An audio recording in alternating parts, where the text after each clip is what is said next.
and I think it's still going for Hanukkah. So it's we are still in the middle, and I hope everything's going well. I picked up.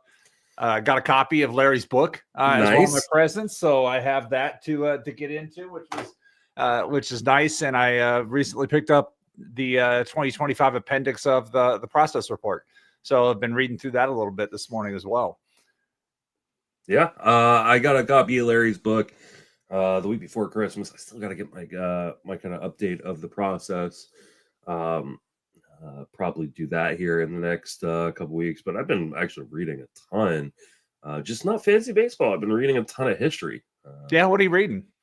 Currently, when I turned 40 last month, I was like, my wife's always made fun of me for being a book collector and not a reader. She likes to joke that she saw me get multiple degrees but never saw me read a book.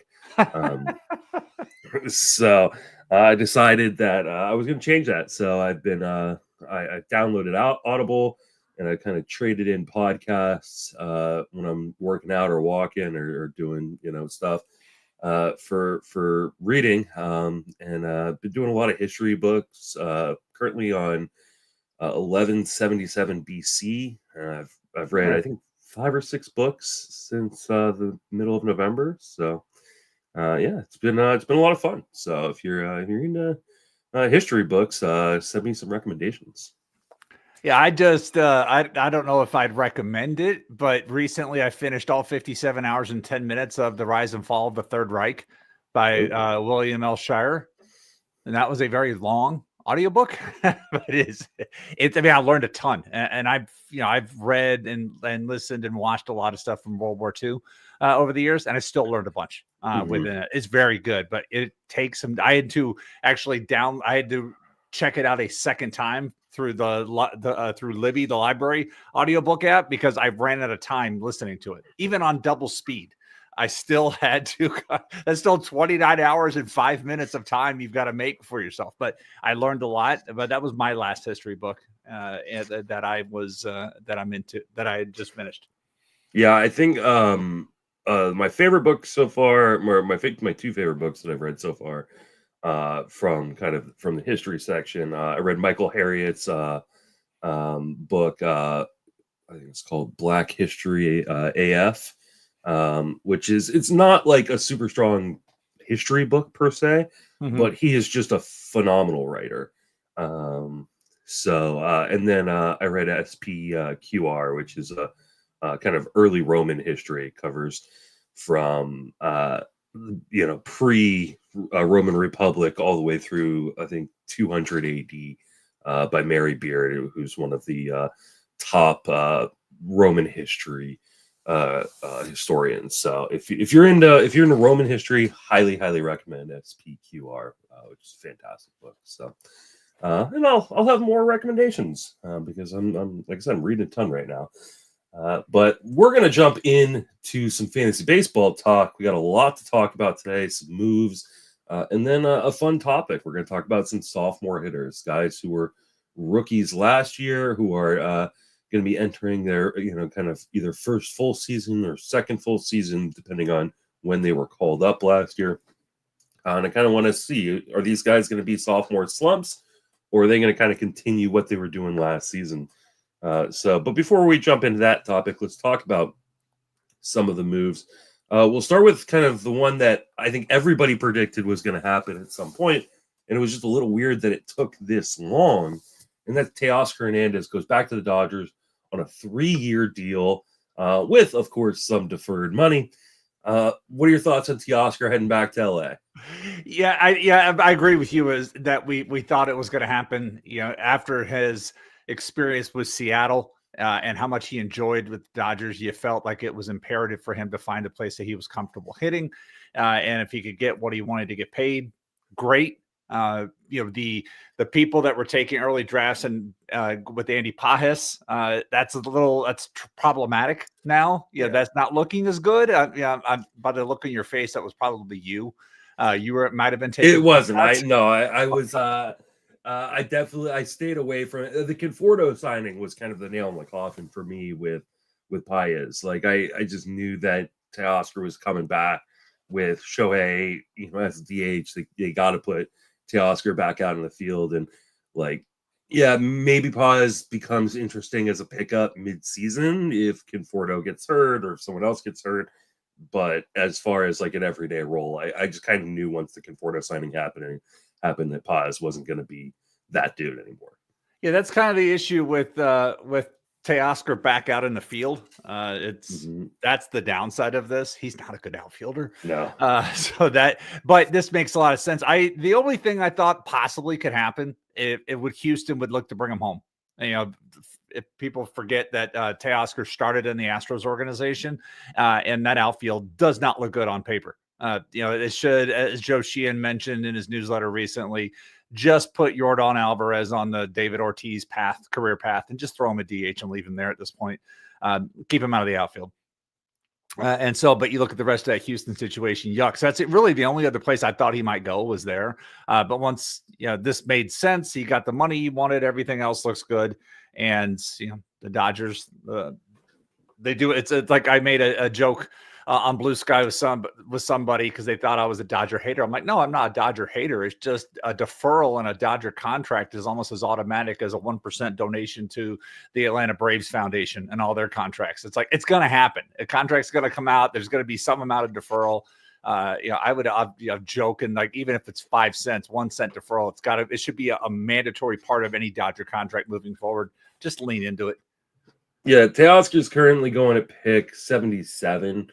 I think it's a fine price. I mean, you're talking about a guy who is probably booked for 30 home runs and 100 RBIs. Interesting to see that stolen bases did tick up for him a little bit, up to 12 last year. I think the batting average probably slips back down into the 250, 260 range. I think he got a bit lucky in terms of that there is some risk to Teoscar, as there always is. He's never been a strong zone contact guy, and that did not change in LA. But the lineup around him is just so good. He's going to rack up runs and RBIs, and he's going to get his home runs. So, I don't have a problem with the price of 77. I'm probably not going to end up with him a ton necessarily there. Guys going right after, yeah. I was just he went 32nd the day before the deal. The news came out on Friday on the 27th, but on the 26th, he went 32nd overall to somebody. And then he went 41st on the day the news broke. And so he's already cracked the top 50 overall 3 times in the past few days. Yeah. And I'm looking at his DC one. So that must have been a Gladiator, I'm guessing. Possibly. I just clicked on his profile and saw, but he hasn't in a DC. He hasn't cracked the top 50. 52 is his highest. But in some of the other drafts, he's already cracked the top 50 3 times. Yeah. So if you take it to Teoscar, you're probably passing on Lawrence Butler, who I prefer. You're probably passing on Brenton Doyle, who I prefer. So I'm probably not getting him at that price, but I don't think it's a bad pick necessarily. It's just not going to be for me when those other guys are kind of sitting there. All right, let's talk about the next signing, which was a little surprising to me. I really like it though. Gleyber Torres signs in Detroit. He signs, I think, a 1-year, $15 million deal. Going to try to reset his market and see if he can get a long-term deal on the next go around. How do you feeling about Gleyber in Detroit? I guess Yankees read the market well and decided not to do the qualifying offer with Torres only getting $15 million with that. So when you look at the situation, fine for Torres. I just like the rest of the situation. It's like your former top overall draft pick suddenly doesn't have a home. Mm-hmm. What are we doing with Torkelson? And obviously after last season with the fall off. I mean, how we started the season so far down, and then he started to show some signs of life later. But it's what do they do? I think almost they have to trade him to find a new for him to find any success, because if they're fully invested in Colt Keith and they want to move him, and so it's the trickle down effect. I think it's fine for Torres. He won't be able to, he'll never have He'll never have Baltimore again, but that was already taken away from him. And the ability just to go oppo to the short porch will be taken away from him now. So his overall production may be tied more to going gap to gap in a park that is built for that, rather than trying to aim it. So maybe it makes him a better hitter overall, and an up and coming lineup. I'm sure Paul was happy. I don't know if he hasn't reacted. I haven't seen any reactions on my phone from him. So I'm sure he's happy with the signing. Yeah, it's an interesting signing because, like you mentioned, they're going to move Colt Keith to first base. Apparently, he's already been playing there, which is the right decision from a defensive perspective, right? Colt Keith is not a second baseman long term, and really wasn't a very good defensive second baseman in the major leagues, and we knew that kind of coming up. I know you can just go to first and relax a little bit, but it does kind of leave the Tigers in a bit of a predicament, right? You now have to, if you're going to play Spencer Torkelson every day, he is, kind of stuck at that DH spot with Colt Keith. Currently, roster resource doesn't even have Spencer Torkelson in the everyday lineup. They have him in AAA to start the season. Everyday lineup. Yeah, so I would say, like, hey, this is maybe a really good opportunity for them to try to trade him. I don't know if they're going to. It's really difficult to trade a first overall pick and get a bad return, right? Because you're not going to get much for a guy who has not proven to be a consistent hitter at the major league level. That's a first baseman and not a very good defensive first baseman either. So my guess is they'll probably just hold on to Torkelson. But I mean, I'd love I said it, I think, on Twitter. I was like, send Torkelson to the Diamondbacks for Ryan Nelson, right? Like, give the Diamondbacks an opportunity, kind of rehab Torkelson, and see if you guys can get some extra pitching out of this, because what we're going to talk about next, the Diamondbacks have a lot of pitching now. So, but yeah, I mean, as far as Gleyber goes, I think he's a nice little bounce back guy. I don't know that we're ever going to see the 25 homer season again that we saw, kind of earlier on in his career. But I think he can be a high teens, maybe low 20s homer guy, steal some bases, makes a lot of contact. So, like, I think Gleyber is a decent bet to be a pretty decent accumulator in the Detroit lineup. Exactly. But I think that star days are over. And I mean, he's currently going at pick. Oh, as I mess up my sheet. I don't know what happened there. So Gleyber's at 199 in Draft Champions. So, all right. Yeah, I mean, I don't have a problem with Torres at 199, especially with the way second base kind of drops off. I feel like he's still a little bit of a bargain at that point. All right. Big news, though. Coming out of nowhere, the Arizona Diamondbacks signed Corbin Burnes to a long-term deal that includes an opt-out after 2 years. What are your thoughts on Corbin Burnes going to the Diamondbacks? Yeah, like an RKO out of nowhere. This isn't what we were expecting. But somebody made a good point. It's like Burnes lives in Arizona in the offseason, so it makes sense. There's always the same boilerplate story. The Giants offered more money, but the tax situation made it more relevant for him to go to Arizona. There was reports that an AL East team did that as well. Maybe that was Toronto. Maybe that was Boston. I saw Toronto. Maybe it was Tampa Bay. LOL. They did that. So, Eno had a really good article at The Athletic about it, talking about the upside of what Burnes is, like the health grade. Jeff Zimmerman gives Burnes one of the highest health grades out there. Talked about how Burnes was getting some of the better conditions of his cutter and whatnot back, and his stuff plus was playing up towards the end of the season. So there was some things about that. Mike Petriello had made some points where, let's not forget, the league runs wild on Corbin Burnes. He does not, I don't know if he even cares about controlling the running game. It's like you steal a lot of bases on Corbin Burnes, and Gabriel Moreno should help with that, one of the better throwers out there. But again, that preventing stolen bases is just as much on the pitcher as it is the catcher. It's not like Adley Rutschman was a slouch at controlling the running game. And so, this kind of thing could happen. So it'll be curious to see how teams like the Dodgers and, the the Rockies, who run a little bit, Padres, see how they take advantage of that particular situation. We talked about last week, the theme was the value and volume. And Burns is like one of 5 guys that has worked 800 innings. I saw a table yesterday.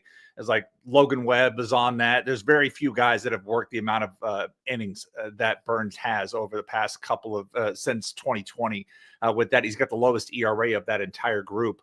I just saw, I wrote even an article at RotoWire back a couple of months ago in the middle of September, before some of those changes that talked about coming into play, where he was showing some flaw. Like, one of the things that stood out to me, he allowed home runs to Alex Jackson and Johnny DeLuca last year. I mean, arguably, these are 2 of the worst hitters that I saw in baseball in the second half of the season, because I had to watch them on an everyday basis. But he allowed home runs of those guys. But there were some trends going on with him, and he has, while there's value and volume, he has volumed heavily. And you just look at some of the things I wrote, and we saw a decline in things like the strikeout minus walk rate. Is called strike plus whiff percent and zone contact. Like, a lot of things were trending in the wrong direction. But if Eno says that the stuff plus was back in September, then I got to lean on that. Good stuff plus grade, good health grade. So let's give it a chance. And Diamondbacks lineup looks really good. We talked about pitching. They have a lot of pitching. You mentioned Ryan Nelson, and there was an article that I added to the rundown that Alex Spire for the Boston Globe wrote about teams possibly looking to go more to 6-man rotations. And he's got a really nice, some graphs that show how we're having more guys pitch on 5 days rest now. And that trend has been going up the last couple of seasons, and 4 days rest has been declining, and 6 days rest has been plateauing. And some of that is related to the way the schedule is done now. But that's something we may have to factor in fantasy purposes. This Diamondback rotation, maybe they go with 6 guys.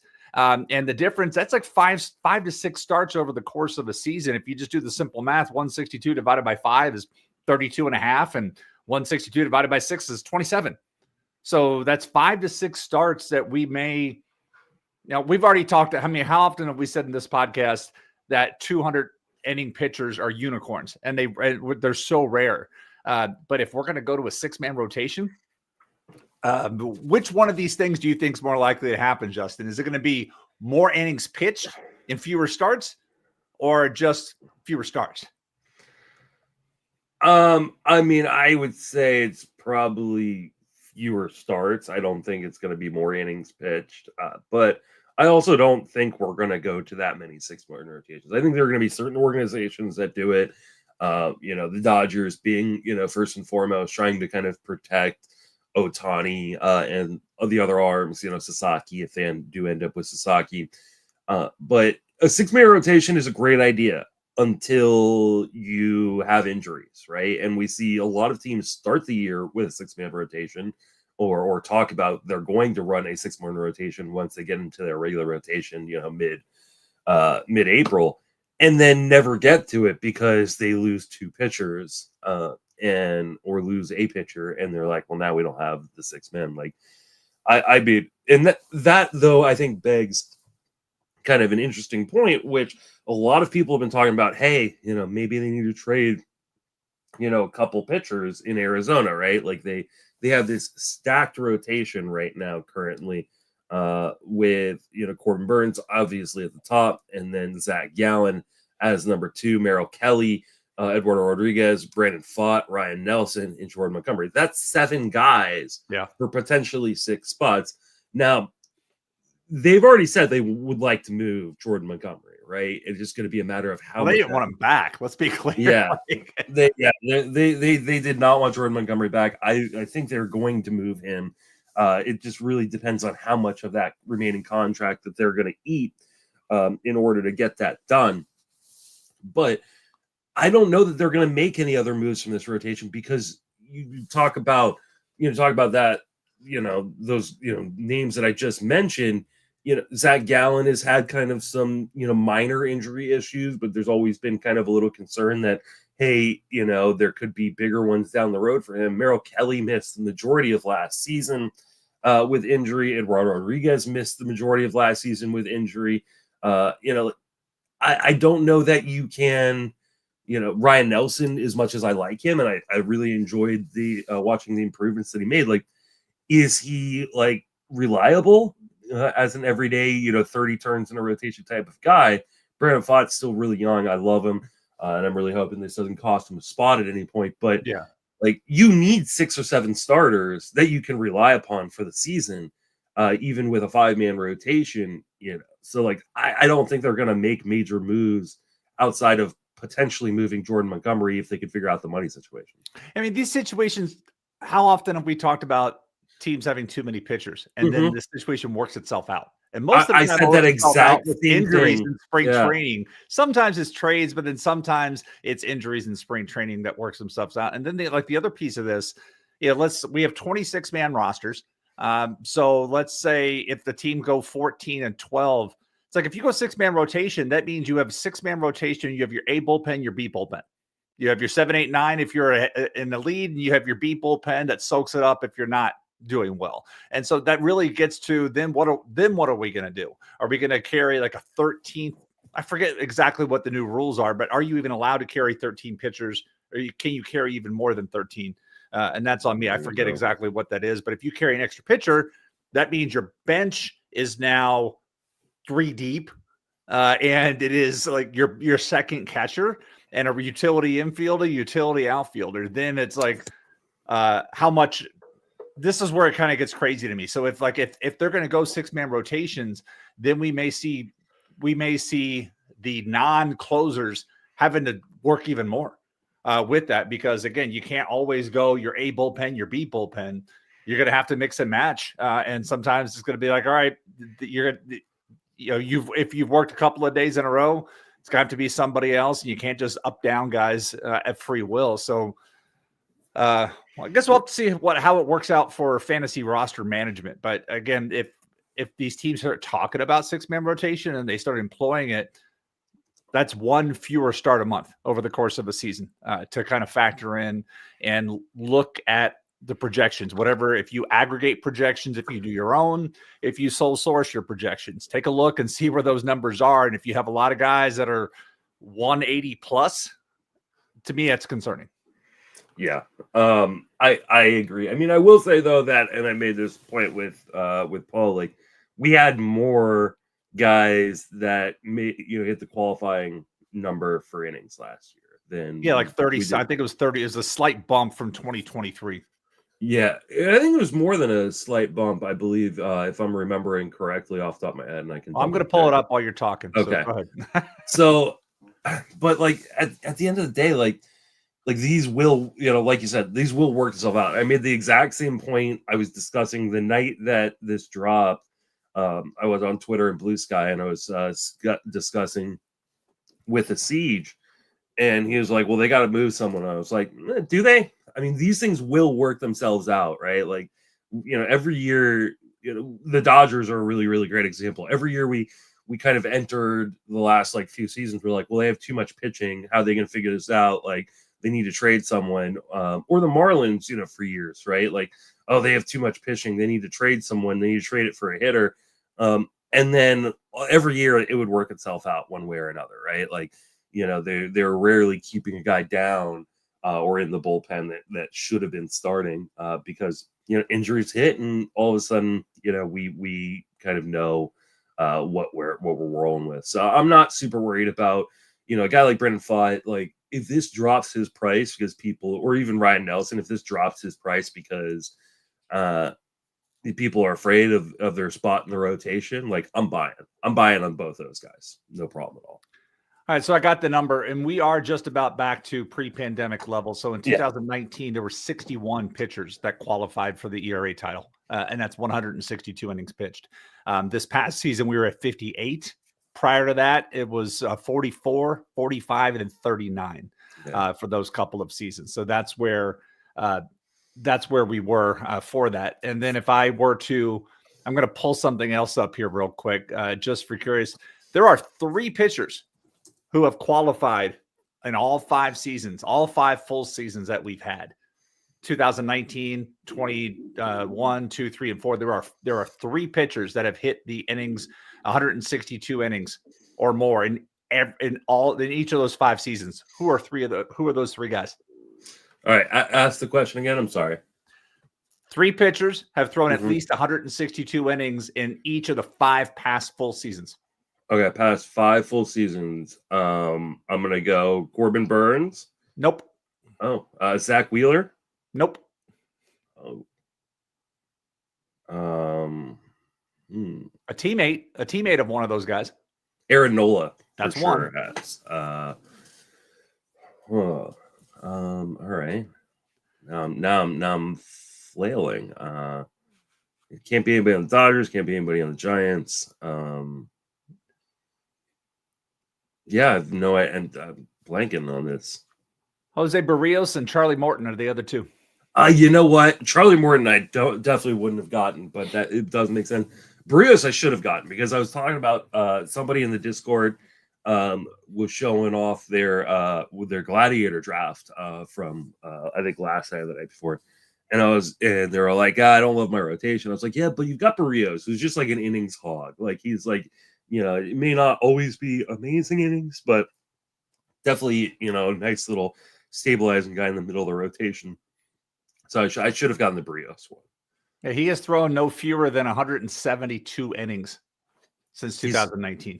Underrated deep league guy. Like I know he never turned into the spud that he was expected to, but like if you play in DCs, if you play, Gladiators are pretty much I think full at this point. So unless you already have a scheduled one, you're shit out of luck for Gladiator season. But like DCs, 15-team mix, like I love Jose Barrios. He won 22% of Toronto's games last year. He had 16 wins on a 74 team. I have my concerns about that because the Toronto perpetually underperforming team, but he had 16 wins for a 74-win team. That's not Steve Carlton, 72 Cardinals, but that's pretty much the best version that we're going to get of a guy getting 16 wins for a 74-win club. I mean, they got to be better than 74 wins, right? I would, maybe not. You would think. But last year I had him going to the World Series, and they just I did too. Were just terrible. Yeah. So, all right, let's move on into the next topic, which is the sophomore hitters. See how many we can get through here in the next, half hour to 40 minutes or so.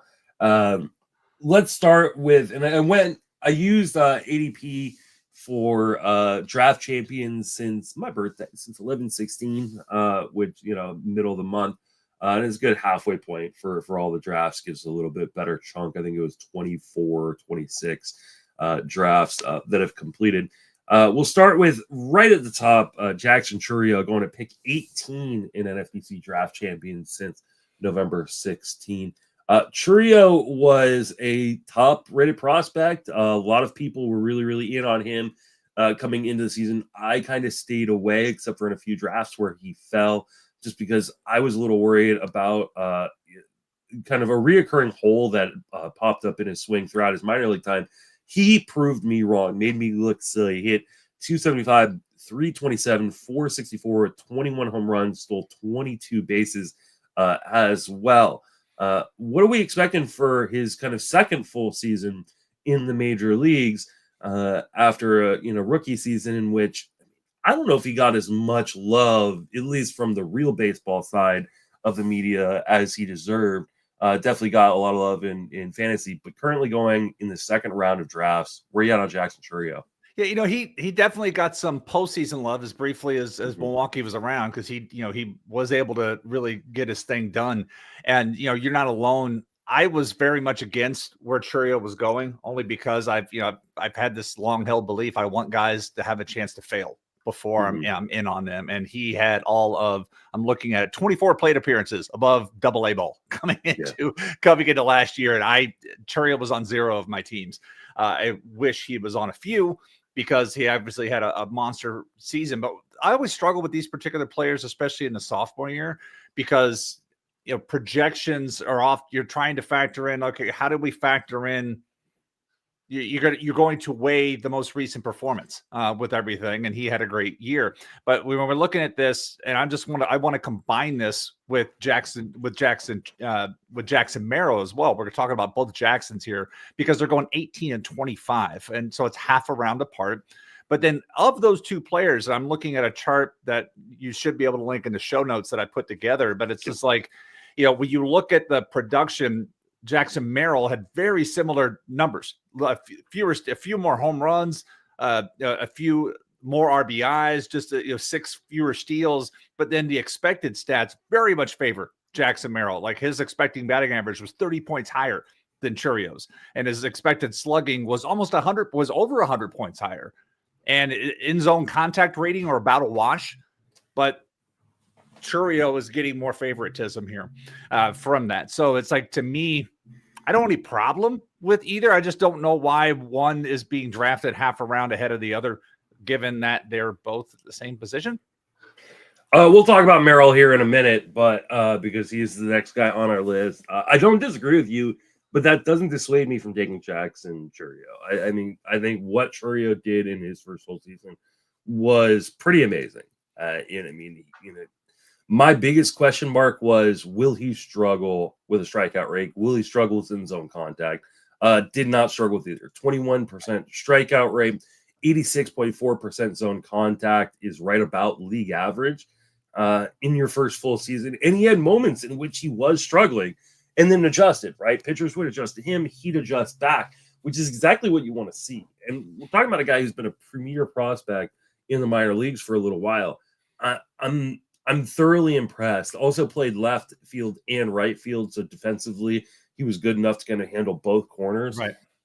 I was super, super impressed. I am somewhat worried about like Milwaukee's lineup around him. I know they were good enough offensively last year to win that division, but is Christian Yelich going to be healthy? Like currently right now, Garrett Mitchell is their projected center fielder and cleanup hitter. Like that is not super inspiring to me. They're really banking on him. They're banking on a bounce back from Arias Hoskins. I know a lot of people are interested in Joey Ortiz and Oliver Dunn. We're going to talk about Ortiz here later on in the podcast. I am a little worried about what their overall lineup is going to look like. I'm also a little perturbed by the fact that they have, at least we're projecting them to have Jack Churio leading off. He should not be a leadoff hitter. At best, or at highest in the lineup, he should be hitting second. He should probably be hitting third. He's not a big walk rate guy, right? He walked at a 6% clip last year. That being said, like I love Jack Churio, and I think if there is a guy that is going to jump into being a top 5 pick in 2026, I think Jack Churio is one of those guys that can make that jump. It would not surprise me at all if he was a 30-30 guy. It's really amazing the success he's had at the major league level before his 21st birthday. Yeah. And like you said, the sign of maturity is when you struggle in season and are able to make adjustments and bounce back from that. I mean, we have seen so many guys hit a wall, struggle, and then just fall off. I mean, we were talking about Torkelson earlier. Look how much he struggled coming off a season where he had 31 home runs, and then he just couldn't hit a home run to save his life last year. And we're trying to find a home for him now because Detroit clearly has said maybe it's time to move on. But as we look back at 2023 for him, he was 19 and doing exceedingly well at Double-A. And so for me, it was a lesson learned where it's like, okay, let's go back and reconsider. Don't be so locked in on no experience at AAA. I want to pass on this. Be willing to take more chances. Absolutely.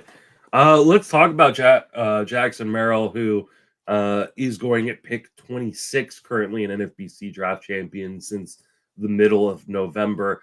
This is another one of those guys that I kind of whiffed on, right? Like it wasn't that I questioned the talent, though I didn't think he had this kind of upside in his bat. It was more of the role. Like I knew he was going to have an opportunity at the beginning of the season. I did not know that he was going to be able to keep it with kind of what the Padres had in that lineup, projected to play every day. So I was a little concerned that he wasn't going to be able to reach 500 plate appearances, and he clearly proved me wrong. Jackson Merrill, hit 24 home runs, stole 16 bases, hit 318, or hit 292, 326. Was really, really impressive, especially defensively. He went from playing the infield in the minor leagues to transitioning to center field. Played a fantastic center field for the Padres.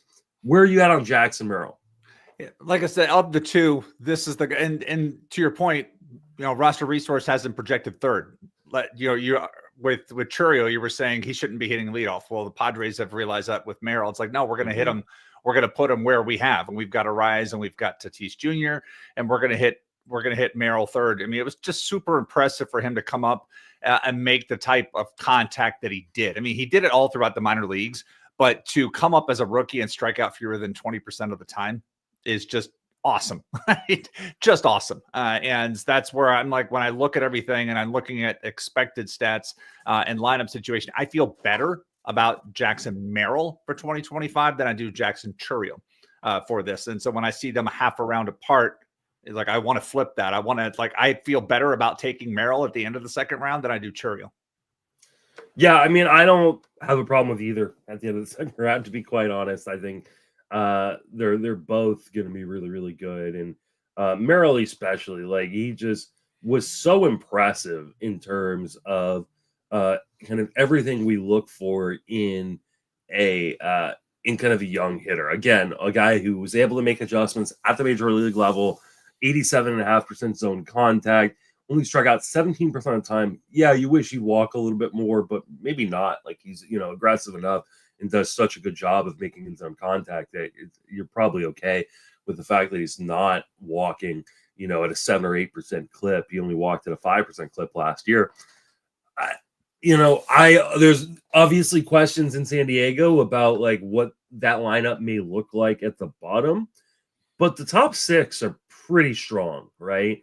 He's going to be hitting third in that lineup with Tatis in front of him and Manny Machado behind him. There's going to be plenty of runs and RBIs. I did his projection a few days ago, and I also did Jackson Churio's projection, and I've got Merrill for 27 home runs, 94 RBIs, 19 stolen bases, and a 305, 340, 517 triple slash. I mean, that's the second round pick right there. Like, that's, and arguably, you could move him. If he ran a little bit more, you could move him in the first round. But I love Merrill. I love him where he's going. I'm going to have lots of shares this year, I think.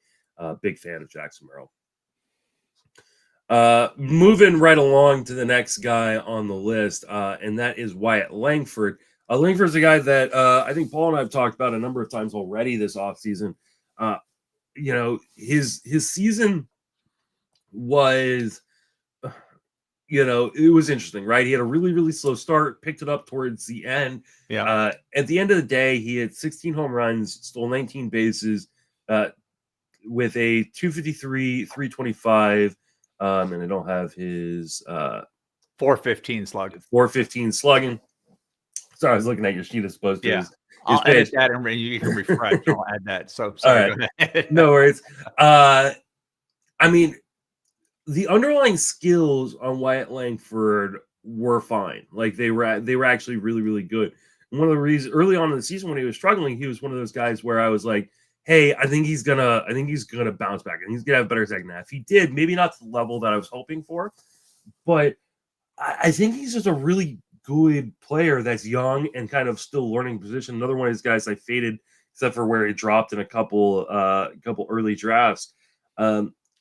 I think the only disappointing part about this is he's not cheaper in the market. I really was hoping he would be a little bit lower after kind of not living up to the promise of his early picks last year. Pick 50, that's pretty expensive. Where are you at on Wyatt Langford?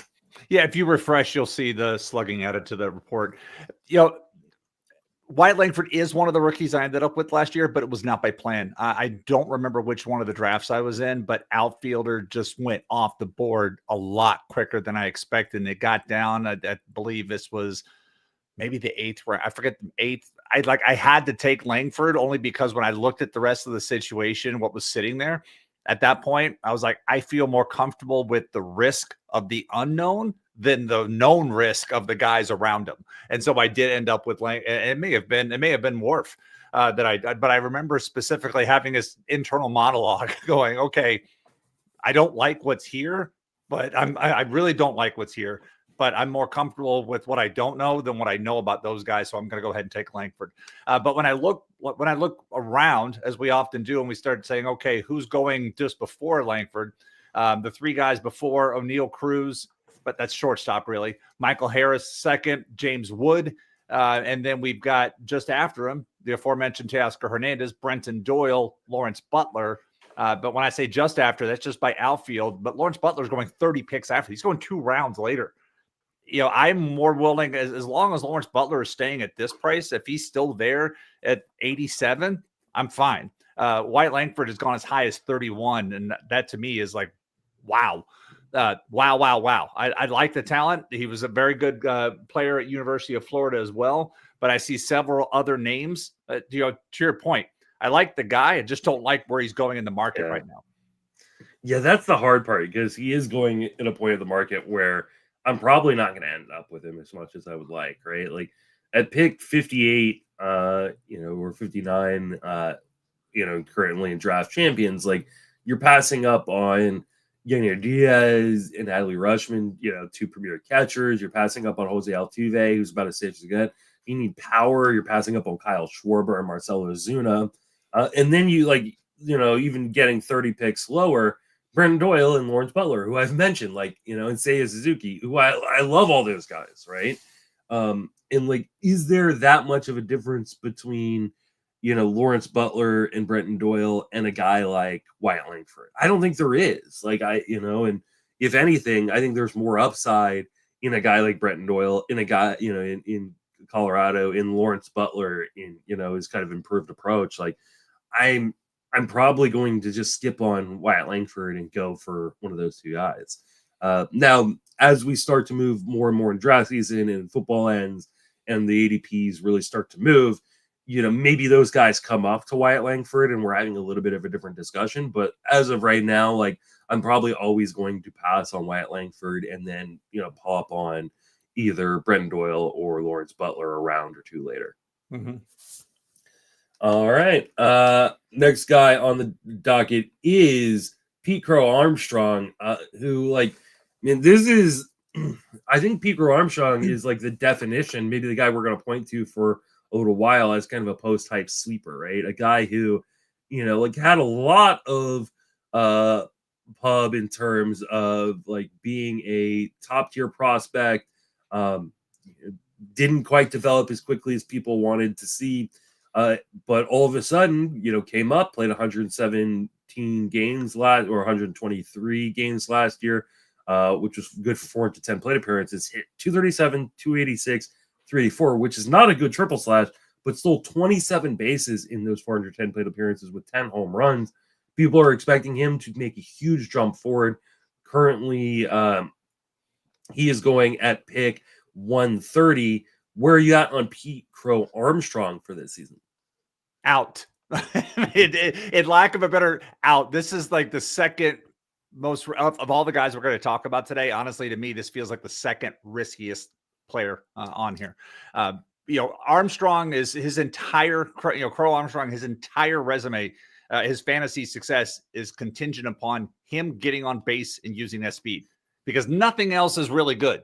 He elite speed. He can run like the wind, but it's amazing he got the 27 steals with that sub 290 on base percentage. But if he can't get on base and the hitting profile doesn't scream like this is a better hitter, this could quickly fall apart. And this is one of those situations every year we talk about. Don't wait too long in the draft to address speed, and then you find yourself reaching for speed. It's maybe we call that the Pete Crow Armstrong strategy this year. come up with some PCA acronym, but I'm concerned like you get to a point where you have to take PCA at this market price because of what you've done prior. I don't want to fall. I don't want to get into that situation where I'm like, big bat, big bat, big bat. Oh crap, I don't have any speed. There's PCA sitting there. I need the speed. I got to take him because if he starts falling apart and then he's not running, my team looks even worse. I don't want just continue to build your speed as you draft.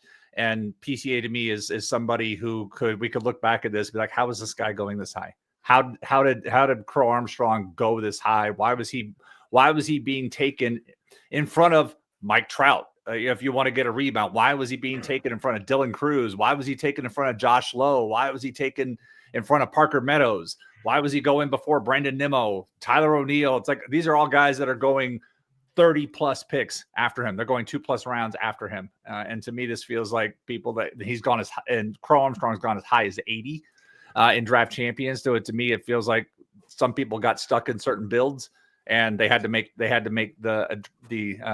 pull that speed from there, knowing, okay, this guy, he's got 40 plus steal upside, but he's also got 10, 15 steal downside if he can't hit enough to stay in the lineup. The defense should give him plenty of chances to stay around, but the bat could also come into play. Yeah, I couldn't agree with you more, right? Like, I love the speed and I love the defense. And the defense, especially, is something that I think, continues to be underrated, not on this podcast, but just in the fantasy industry in general. He's a premier defensive center fielder, which is one of the reasons why they were so willing to kind of just get rid of Bellinger and, in order to kind of give Pete Armstrong kind of full run in center field. That being said, the 78% zone contact or 79% zone contact last season is indicative of where he's been throughout his entire career in the minor leagues, right? In 2024, in AAA, he had an 82% zone contact, which is below MLB league average. And that kind of 80% threshold that I mention all the time, like that is like, hey, are you really a major leaguer? Unless you have some other tool that can help you get, kind of make up for it. Pete Armstrong doesn't have that. Like, this is very much a, kind of a Billy Hamilton light profile, right? A guy who's really good defensively, is fast. Maybe he's not as fast as Billy Hamilton, but just cannot get on base. I was just going to say, maybe this is my post-traumatic Kiermaier disorder. Like this is screaming. This is like really, really risky at pick 130. If he was going at pick like 230 or 250, like, okay, like I get the gamble, but you're potentially like setting yourself up with a massive imbalance because, if you're expecting 40 stolen bases from Pete Crow Armstrong, and then all of a sudden, like, hey, he's not an everyday player, like that's really hard to make up. It's one thing to lose a guy who is going to steal you 15 or steal you 20. Like, you can make that up on where. Guy you're projecting to steal 30 to 40, if he's not an everyday player, like, or if he's hitting, his body weight, which, I mean, Pete Crow Armstrong's body weight is, listed at 184. Like you can't play him. He will destroy your batting average and probably destroy your counting categories. There's no way Pete Armstrong ends up on any of my teams this year. I'm just not a believer. Yeah, I mean, looking at the splits, he hit 203 with a 253 on base percentage in the first half, but the defense again kept him around. And in the second half, 262, 310. That's more livable. But if I were to say some things like chase rate, what percentage do you think Pete Crow Armstrong was in chase rate last year? I bet he was like a 35% chase rate guy. But like on 0 to 100 on that scale, what percentile would you put him in chase rate? 5. Second percentile. Oh, okay. All so right. I overshot it at 5. So how about whiff rate? What percentile would you put him in whiff rate? Probably same, like 3, 4, 5%, something like he was that. 18%, but still, that's the bottom 20th percentile. Bottom, just outside the bottom 10th percentile in walks. Like his best He has nothing at the 50th percentile. Nothing. Everything is below that. However, defensively, it's amazing. So to me, like I said, this really screams Kevin Kiermaier. And anybody who's listened to this podcast forever, to me, knows how much I hated watching that guy hit. Rarely had it, but that screams. So like the best ceiling to me is this could be Kevin Kiermaier. But Crow Armstrong, the defense is going to keep him in that lineup every single day. And he's got to be able to. I mean, he's a repeat of that first half where he's hitting 203 with a 250. I don't know what happens from there, because when he did that, he ended up stealing 17 bases with a 253 on base percentage. That just tells you how much the Cubs trust him to run, which is amazing. Is that right? Steal? Yeah, he had 17 steals with 253. So again, the defense is what mitigates some of that risk here with the player, because the Cubs are going to stick that out there no matter what. Will they though? I mean, if he's hitting, like I said, like you look at they did last year, they gave him all that. He had a lot of playing time last year, so the defense is going to give him more chances. If this skill set was on a different team, then that doesn't value the defense as much. Maybe they run away, but the defense is what's going to keep him around. However, there's just too much risk in his profile. I don't want to end up in a situation where I have to take him, where I have to take Crow Armstrong over somebody, a more well-rounded profile. The only difference between the first half and the second half in terms of his underlying skills was in the first half, he had a 314 BABIP. In the second half, he had 261 BABIP. Like, maybe the truth of it is he's probably closer to the middle of that, but like he's going to be batting 8th or 9th in this lineup. Like I know you said like the defense will keep him in every day, like to a point. Like there is a point in which if he's hitting 200, for 4 months, where they're finally going to go, hey, listen, you need to go back down and learn how to hit. Especially if the Cubs end up falling out of the race, like why stunt his development and why not send him down to the minor leagues to kind of learn how to hit? Because they don't, this is one of their top tier prospects, like, right? They want this guy to be successful. And it's, if he's struggling hitting 200 throughout the front half of the season, like I would not be surprised if he gets sent down. I'm not getting anywhere near this ADP. This is an insane ADP for Pete Armstrong. By the way, he has the lowest zone contact rating of any batter we're going to discuss today. Any one of them. And that's saying something, because we are going to talk about someone here in a little bit who is not very good at making contact in the zone. Before we do that, let's talk about a guy I love. Everybody knows I love Colton Cowser. I was a big proponent of his last year. Coming into the season, hit 24 home runs, stole 9 bases, hit 242, 321, 447 in 153 games, 561 plate appearances. Another one of these guys who's a great defender as well. Currently going at pick 165 in NFBC Draft Champions since the middle of November. Where are you at on my boy Colton Cowser? A lot higher than I was on Pete Crow Armstrong. Yeah. So he's going 2 rounds later than Pete Crow Armstrong. And so that, to me, it's like, I'm with you on Cowser with him. I honestly have really nothing bad to say about him. Yes, there was some issues with contact. It happened as a rookie. Not everybody's built like Churio and Merrill that can do that. And yeah, he struck out. He's only Tyler Fitzgerald, who we'll talk about, struck out more than Cowser did. But everything else, you got to love the upside. You just have to understand there may be a little bit of risk with the batting average, as we saw last year. But he hit league average 242 in a vacuum. It's like, 242 was league average last year. So it's not that terrible. But there could be some downside to that. But overall, I'm with you. I am Team Cowser. You know what he does do, though, in spite of the fact that he does strike out at a 30% clip, I don't see that getting that much better. Maybe it drops down to 29, percent or something like that. I think Steamer hasn't projected at 29%. I can't remember where my projections have him off the top of my head, but like he walks, right? Like this is a guy who he had a 9% walk rate in his rookie season. He had double-digit walk rates all throughout the minor leagues. Yes, he is not a league average zone contact guy, but 82% zone contact, like, yeah, that's below league average, but that isn't like at that below 80% threshold either. We know he's got power. I do think that there's 30 home runs in this bat at some point in his career. He chips in stolen bases. He's going to be in a good lineup in Baltimore, and that defense, even when he struggles, will keep him in. As long as the struggles don't get too crazy. But I just can't imagine they're going to, because he's a pretty darn good hitter. I love Colton Cowser. I'm fine with the price. I preferred it when it was, post 300 like it was last year. But I mean, this is what happens when you're taking post 300 kind of breaks out. And so, yeah, Colton Cowser going to be a dude on a lot of my lineups again this year. Let's talk about a guy who surprised me, and that was Mason Wynn. Wynn is a former top prospect of the Cardinals, who fell into an everyday role last year.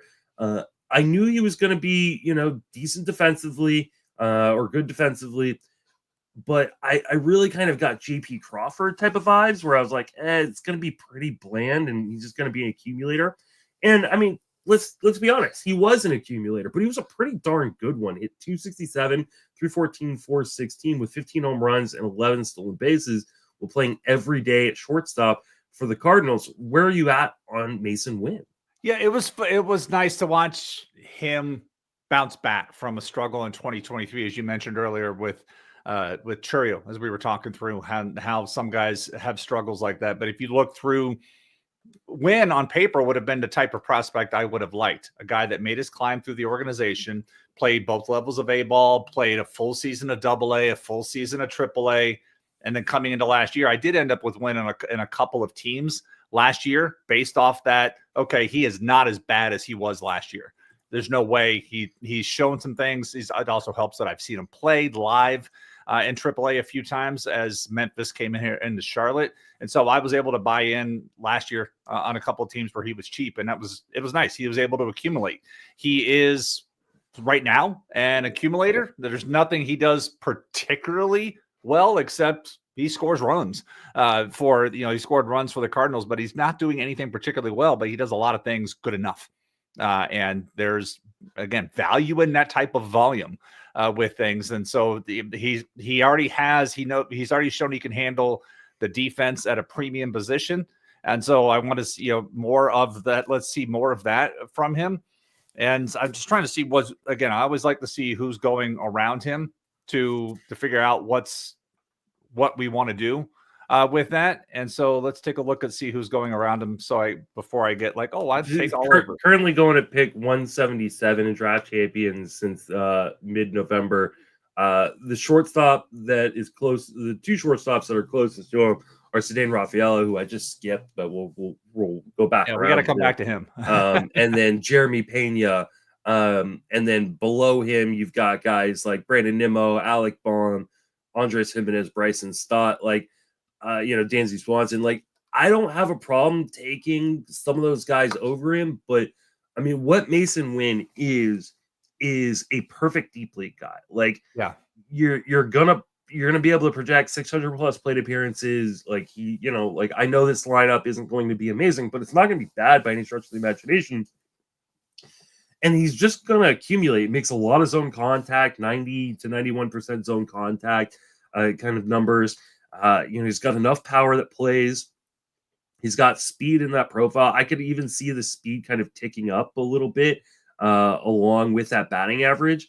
And I think he's just kind of a perfect glue guy as an MI that you can kind of put into your lineup, or, even if you wait a while on shortstop, he's a guy that you could probably plug into your lineup. I'm a fan of Mason Wynn. I don't think there's a massive amount of upside. And if you're looking for upside at that spot, you probably pass on him for a guy like Bryson Stott or a guy like Dansby Swanson, thinking they're going to rebound back to where they were, prior to last season. But ultimately, I'll take him over Jeremy Pena any day of the week. I just think that Mason Wynn is a better accumulator than Jeremy Pena. Indeed, the ballpark situation for Pena may help him a little more, but when you look at the shortstop position in and of itself, I'm not seeing okay, if I pass on Mason Wynn, do I take these are the next shortstops after Swanson, Fitzgerald, Story, Castro, Correa, Caballero, Kim, Lawler, Hamilton, Smith. It's like, no, it's like, if I'm sitting there, I need to fill the position, win, because again, I can keep going down that list. Shortstop kind of dumps off in a hurry. And so win maybe in a deeper league format, or even win may be like your cut line. That's where if you aren't going to take win, then you're taking a big risk at that position. If you're in an auction format, if you want to dollar out your middle infielder, then you are deciding, okay, I'm going to dollar out my middle infielder and go from that route. But to see what Wynn was able to do last year in a bounce back season as a 22-year-old was nice. At a premium position, I wanted to pull up to say, okay, like show me all the shortstops at age 22 season. Yeah, and see what they've been able to do. I mean, A-Rod obviously blows the learning curve for a lot of that, but it's just, it's crazy to see. In Gleyber Torres in 2019 with the bouncy ball in Baltimore certainly helped, but to see what Wynn did last year was impressive as a 22-year-old playing a premium defensive position. And so if you decide you're going to pass on him, you better have a good reason why. Because just go to the shortstop ADP and start scrolling and try to make a good argument for like, oh, I can wait and I'll take this guy. Like, I mean, I took Trevor Story last year. To pass, I'm like, well, he possibly can't be hurt this much again. $5, why not? And look what happened. So different things like that. Caballero, sure, maybe he will lead the league in stolen bases again. Maybe he doesn't have an everyday position again. He was playing pretty poorly in the second half. But when he was on base, he was running. So maybe you can make that particular argument if you want to wait that long. But there's not a lot of good stories once you get past Wynn currently. No, I completely agree with you. Let's kind of circle back on the guy that I missed. And it was just an accident on what I was looking at the time. But let's talk about Ceddanne Rafaela, currently going to pick 168, right above Mason Wynn. Rafaela had a very, very interesting kind of draft season. And then when we got into the regular season, it was interesting as well. I mean, this is a guy that nobody was talking about at this time last year. And then everybody was talking about by the time we got to March, and his price shot up. You were getting him outside the top 300 picks. Or maybe even top 400 picks in November and December. And then all of a sudden you were having to pay a top 150 price on him. I was in on the early price, and then I was completely out on the later price. There is a ton of upside in Rafaela's bat. We're talking about a guy who's got power, who's got a ton of speed, is a really, really good defender, but dude cannot make contact. Dude struggles. I mean, he even was better than I thought he was going to be last year, but he was still sub 80%, 79.6% zone contact. Swung outside the zone 46% of the time, had an 18.7% swinging strike rate. At the end of the day, the numbers were fine. They were 246, 274, 390 with 15 home runs and 19 stolen bases. But there's a ton of upside here. There's a ton of downside here. Where are you at with Ceddanne Rafaela? It is so tough to look at his 2.6% walk rate against his 26.4% strikeout rate and believe that better days are ahead. That's the scary part to me. I mean, this profile, it's almost like Ezekiel Tovar. Same, similar type of situation. Last year, it was great to get the production that you got out of Rafaela and Tovar, considering where they were being drafted, which was afterthoughts. Despite this extreme profile. Now, one of the things I would encourage you to do is go back and look for players that have this type of extreme risk and see what they did the next season. I don't know off the top of my head, but I know I've been down this wormhole before and it hasn't looked good. So I can give you an example of a player, right? Now, this player does not play defense nearly as well as Ceddanne Rafaela. He's actually a poor defender. But I mean, this is the same profile as Christopher Morel. Guy who's got power and speed, but lacks that contact skill.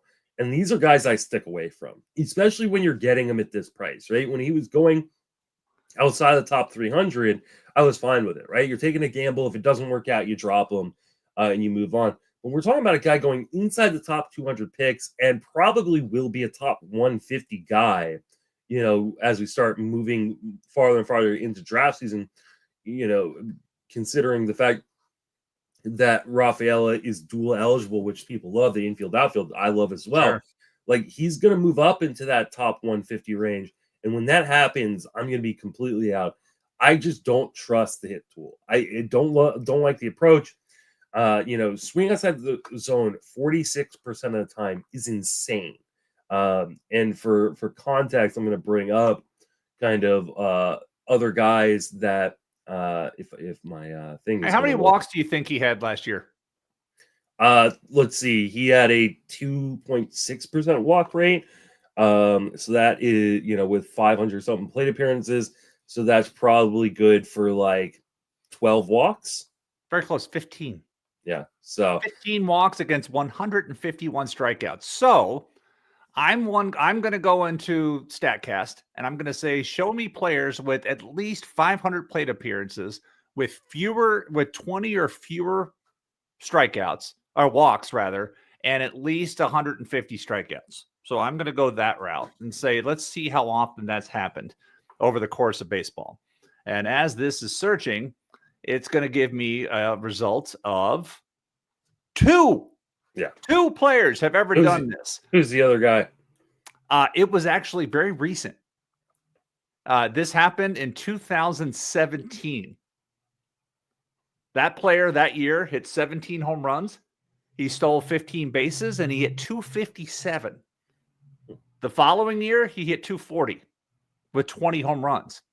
The year after that, he won the league batting title. Do you know who I'm talking about? I have no idea who you're talking about. Tim Anderson. Oh, interesting. Okay. No. It's like sample size of 1. You should be all over Rafaela because Tim Anderson did it. So why can't Rafaela did it? The rest of the history is the other side of that sample size. So one guy has done what Rafaela has done. But even in the example that I just gave, the following year, Tim Anderson had a down year compared to his batting average. He dropped 17 points of batting average. But stolen bases were up, home runs were up a little bit. And that was he did that in his second full season. Year 3, he won the batting title. So again, if you want to look at the exception, then go for it. If you want to look at the rest of history, this is not a player that you should be reaching for at all. Yeah, I mean, of qualified hitters, he had the highest O swing percentage at 49.5%. He had the second highest swing and strike rate at 18.7%. He had the 8th lowest zone contact percentage at 79.7%. Like, these are not good underlying numbers. And yes, he is a physically gifted player, right? Like, he hits the ball hard. He is a really good defender. He's got speed. And so there is upside there. The downside is tremendously low. We're talking about a guy who may not be an everyday player, even by the end of spring training, much less into the season with these kind of underlying numbers. But let's not forget, the Red Sox just gave him a big old contract. So he's getting paid. And because he's getting paid, he's going to get every chance to fail. Every chance to fail because he's getting paid. Yeah, he had an 8-year, $50 million contract that he signed in 2024. He's going to have every chance to fail or succeed. This is a guy that could just destroy your batting average. And I don't want it on my team. I really don't. All right, let's move along and talk about Austin Wells, who, he had a really interesting season. Yes, the batting average was great, 229, 322, 395, but he had 13 home runs and 414 plate appearances. He's going to be the everyday catcher in New York for the second season in a row, which has a lot of value. Where are you at on Austin Wells? Down. To me, part of what made Wells good last year was him hitting 4th in the lineup. And he was able to drive in runs, and that's what made him good. I know it's a leap of faith to say if the Yankees stay healthy, but let's assume that health. I don't foresee a path where Wells is going to hit the top half of the lineup. Since he's not going to hit that high, it's going to hurt his RBI chances, and he can't hit lefties. So that's to me. I feel he's. I wrote it up he is my bold prediction. Like I don't want that on my team. with that, because I felt there were other chances. Let me just pull up what I wrote about that particular piece. But to me, the biggest concern is he's not going to have the chance to produce the runs that he had previously because of the way the lineup is going to be, and the fact that he just doesn't hit lefties. And those were really my biggest arguments. Like, his ADP is currently 205, and he was going, I believe, at the catching position, he was around 11th overall at catcher. And I see some options. He is 13th at catcher right now. And I look behind him. I can wait around, get Gabriel Moreno. I can wait 3 rounds and get Sean Murphy, who I really do love as a bounce back this year. I can go with Ryan Jeffers 5 rounds later. Yeah, there are different options, but for me, there's more flaws in Wells, and he made the most of his opportunity. But a lot of his fantasy value was contingent upon those RBIs that are not going to be there as he moves down the lineup. I'm actually okay with Austin Wells where he's going. Only struck out at 21% clip, walked at 11% clip, made just about league average in zone contact, only swung outside the zone 26% of the time. The swing strike rate was 12%. We know that there's more power in the bat. Yes, the struggles against lefties are real and need to be figured out. Otherwise, he's going to lose playing time, and he's not going to hit in the top half of that lineup. Even when the Yankees are healthy, he's probably not going to hit in the top half of the lineup. But I think there is 20 plus homer power, even in kind of a platoonish role for Austin Wells. And I didn't project him to have an amazing season. I have him with 19 home runs, 67 RBIs, 237. That's fine for a second catcher. I don't have a problem with that. Currently he is going off the board as the 13th catcher. So borderline C1. I prefer him as a C2, but he's going to play regularly in a good lineup. And I do think that there is more power in that bat that can come out, especially with a left-handed bat in Yankee Stadium. So I'm actually okay with where he's going. I don't have a problem with it necessarily. The other piece that I may mention that he may actually end up getting more playing time this year because their backup catcher is currently Alex Jackson. And I've already said on this podcast, Alex Jackson is the worst hitter I've ever seen. As I don't know if that, so Alex Jackson should honestly at best be like your Sunday catcher after a Saturday night game or a getaway game. And that's as much playing time as he should ever see. So Wells could see more of that. And if he's forced to see more lefties, that could drag down his batting average, which already wasn't that great. So those are the risks I see with Wells. And like I said, I would much rather take my chances on Sean Murphy being 2023 Murphy than Wells being 2024 Wells in 2025. They got to bring in another catcher, right? I don't think that this is what's out there. The catching market wasn't that great to begin with.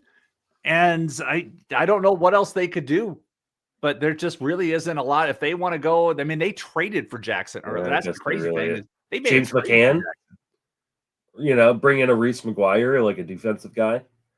I don't really know what the options are. I'm looking at the free agent list right now. What's available? Grandal, and if you want to allow stolen bases all day, by all means, go for it. Elias Diaz is still sitting out there. James McCann. These are the guys that are. If they're going to make a deal at catcher, they're going to have to make a trade to do that, and they already made the trade to pick up Jackson. And I don't. I can't imagine Manning Grandal. It's just their pitchers would just cry. Yeah. All right. We're gonna finish out, I think, here with Tyler Fitzgerald, and we'll address the other names on the list maybe at another point. But I really, really wanted to talk about Tyler Fitzgerald because his projections on on Fangraphs, Steamer, and depth charts have him at 19-19 with a 231 batting average. And I understand he went 15-17 last year, 280, 334, 497. But that was propped up by an insane run in the middle of the season that fell apart by the end of the season. Where are you at on Tyler Fitzgerald? Currently going at pick 223 in FPC draft champions. The Giants have already committed to him being the everyday second baseman after the signing of Willie Adames. I do not see how this ends well. Yeah, I mean, you obviously are going to be the more relevant situation expert on this one because this is your team. You see them play on a daily basis. But to me, like I said, like you said, we had that amazing hot run in the middle of this in the summer, and then everything around it was and so that's where I'm like, I see those projections. You look at those projections, you're like, damn, like how could I turn my nose up at this? But at the end of the day, it's like I'm more worried about him. I know we talked about some other players on this list, and one of the guys we didn't get to, and I would just say like I am much more interested in Evan Carter bounce back season if that back is in a good place than I am with Tyler Fitzgerald. Mm-hmm. I know we're talking about two different positions, but Fitzgerald is the other piece of the concern here because making contact was a struggle for him. And we mentioned Pete Crow Armstrong as the worst zone contact rating. Well, Fitzgerald was just ahead of him in that situation. So risk profile, it's there, but your Giants, what's available? Like, could they just move him to a utility role and be like, you're not the everyday second baseman, but we do recognize you have some value, so we're going to bounce you around. What do you think they do with him? I mean, I think that he ends up being a utility guy, and maybe he plays regularly at second base because they just don't have a ton of other options in San Francisco. But like, this is not a good hitter. Like, yes, like the first half of the season, prior to the All-Star break, he hit 278, 337, 430 with 2 home runs and 7 stolen bases. But that came with a 32.6% strikeout rate and a 408 BABIP. Like, he was really getting lucky in the first half. And that doesn't even include the massive run that we saw from the 20th of July till mid-August, where he hit 350, 404, 800 with 12 home runs and 5 stolen bases, right? Yeah. After that, after the middle of August, or from the middle of August on, from 8/15 through the end of the season, he hit 230, 281, 311 with 1 home run and 5 stolen bases, struck out a 36% clip. He did that with a 366 BABIP.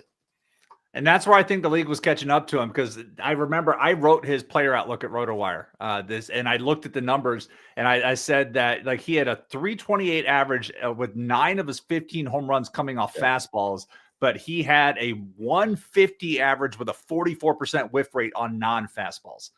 Yeah. So like the league eventually was like, oh, you're a fastball hunter.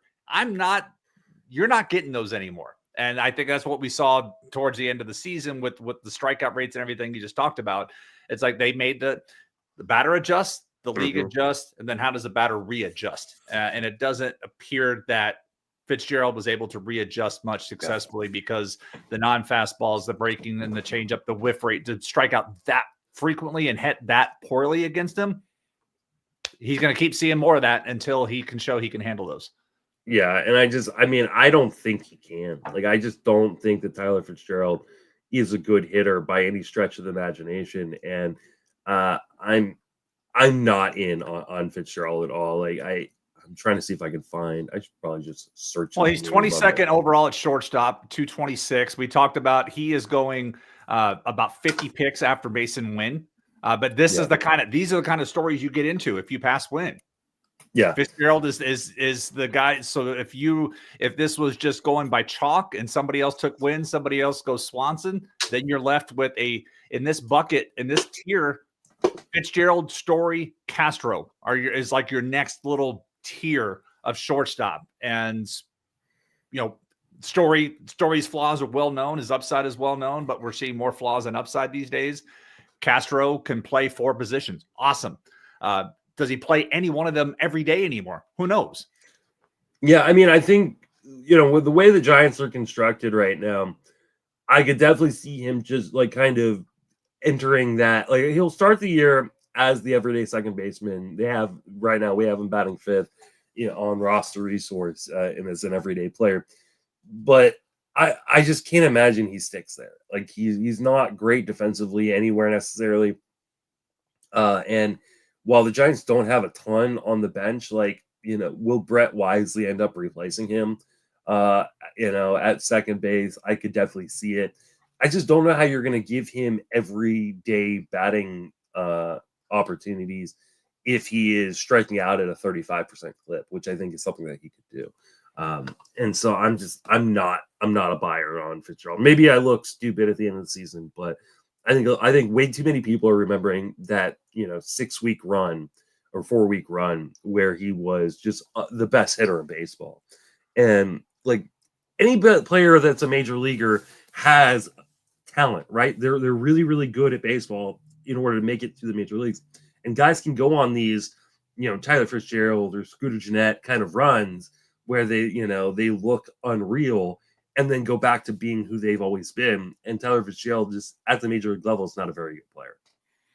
Yeah, the funny part about the whole run was that he was on so few teams the week he went off. So half of that fun stuff, you missed it. Not on rosters. You totally missed it. And then you ate the rest of it because you were just waiting the rest of the season for, there are a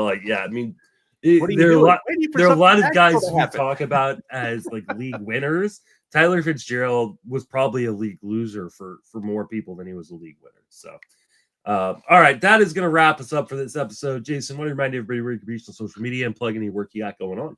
So, Jason Collette, Blue Sky, bold prediction series has started. I did the AL East last week. Some of you guys left comments. Thanks for your feedback. The AL East, the NL East rather, will be finished today. I have information on Sean Murphy, your boy Spencer Schwellenbach. Hint, I don't agree with you, but you did say why. You did put the premise of why when you and Paul talked recently about it. You were like, if Jason was on this is what he would say, and that's exactly what I had already outlined. So, Miami. By the way, the Chicago White Sox may not hold the record for worst team for too long because, oh my God. Go look at that Miami's. We talked about it last week, but that Miami roster, wow, was it bad? But I have Jesus Sanchez and Calvin Fauché only because I don't know not anybody else to talk about, right? Then with the Mets, Brandon Nimmo and Clay Holmes, the Phillies, Kyle Schwarber and Jordan Romano, and I'm going to call him Romano now because I heard a podcast the other day and they were talking. So I'm sticking with Romano. But then again, it was a Toronto-based podcast, so maybe that's I'm pretty sure. And then Nathaniel Lowe and Zach Brisky for the Nationals is who I'm writing up. So every week between now, that'll be a third of the way through. But every week, I'm now back on my weekly writing schedule at RotoWire. I was doing more player profiles. I did like 200 and something this year, which is cool because they're at RotoWire. They're also at CBS. So if you're a CBS-based league and you're reading through some things, you'd be like, hey, that sounded like something Jason says. It probably was because I wrote a lot of the player profiles this year. And it was fun. Like Fitzgerald. If you go look at the Fitzgerald one, that was me.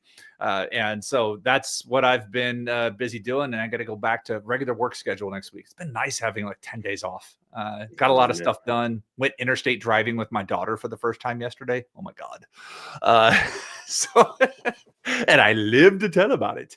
So that's life now. Yeah. Let's see. You can reach me on all social media platforms, Justin Mason FWFB, and I actually linked my link tree, or I will link my link tree in the show notes for those of you who want to find either my written content or my podcast content and any other content at all the different spots. I'm going to be writing at Fantasy Pros. They just handed me my list of articles for January. That's nice. Yeah, so I have never once had an editor give me assignments to be like, I need you to write about this. That would be honestly, it's such a challenge. It's always been a challenge for me. Yeah, I'm hoping they give me more. But currently I think I got 6 or 7 articles that I'm going to be writing for Fantasy Pros in January, and then I'll do my normal article load over on Fangraphs. But I'm also looking to potentially be growing some of my written content and podcast content and social media content. So definitely you can catch all my stuff on that link tree. It's all linked there. But if you search Justin Mason FWFB on any social media platform, that's my handle, right? So also scheduling out podcasts. One of my New Year's resolutions that I think Paul and I are going to do New Year's resolutions on Monday when we talk about or what we talk about for Monday. But I made a spreadsheet for all of my podcasts, including all the podcasts for the year on a Google Sheet. And currently for 2025, I have 208 podcasts scheduled just for Sleeper and the Bust. That doesn't include FWFB and the TGFBI podcast or any guest episodes. So Wow. if you have some guests you would like to see me reach out to, especially for Sunday, because that's typically when we have guests with me and Jason, let me know. Reach out to me on social media or comment on the Fangraphs post here, and I will reach out to them and add them, especially if it's somebody you've never heard us talk to on this podcast. So, but of course, old favorites are good as well. So I'll be starting to schedule those people here in the next couple weeks. Yeah, old favorites would be good. New names would be great. That reminds me, like I'll be joining Bubba and the Bloom for the Rays preview. I think we're recording Friday evening because Bubba and I are just a couple of old dads that stay home on Friday nights. So we're recording on Friday. So I'll be on the Bubba and the Bloom podcast doing that. But yeah, would love to have some guests. It was fun having Larry share some of his knowledge about his book. Like I said, got his book as I added it to my Christmas wish list, and it was under the tree for me. So I'm like, sweet. And get some other folks popping along, and yeah, we're close. We're on the other half of this. I don't know if folks noticed the other day, but we reached the baseball solstice, I think like 2 days ago, where we're now closer to the start of the regular season than we are from the end of the 2024 beautiful season. thing. So we're over halfway there. We're so close. So close. Yeah. Absolutely. We're going to be football people will be joining us here as fantasy football season pretty much ends, I think, today and tomorrow. Hey. Oh my God. No, so I had Joe Burrow score 42 points for me yesterday. That's amazing. Nice. But my opponent had T. Higgins, who scored 41 because I was like, God, I'm in the Super Bowl. It's like I'm in 2 leagues. I'm in the Super Bowl in 1. And yeah, so it's I hate fantasy football. I absolutely hate fantasy football. And those of you who don't care about fantasy football, you can just feel free to just log off right now because this is probably how we'll end it. I was in 10 leagues this year, right? 10 fantasy football leagues. Like 8 too many, dude. Yeah, well, it's a mix of dynasty, and I also have a 3-sport league in there, and then I have just my regular redraft leagues. I made the playoffs in 7 of my 10 leagues, right? I made it through the first round either because I had a bye or because I just won my first round matchup in 6 of those 10. You know how many leagues I'm going to probably win? 0. Probably none. I'm probably not going to win a single effing league. I hate fantasy football. I just absolutely hate. I love it and I play it. But the randomness of it, in my home league, my home money league, the championship round is between the 5th and 6th seeds. The last 2 teams to make the playoffs are battling out for the championship. I just hate that. Oh man, what was the other point? Oh, in this league, second place, the trophy's in the bathroom. There's 0. It's a winner take all league. So if I can win, and it's gonna carry over to Monday because we both have players on the Monday night game.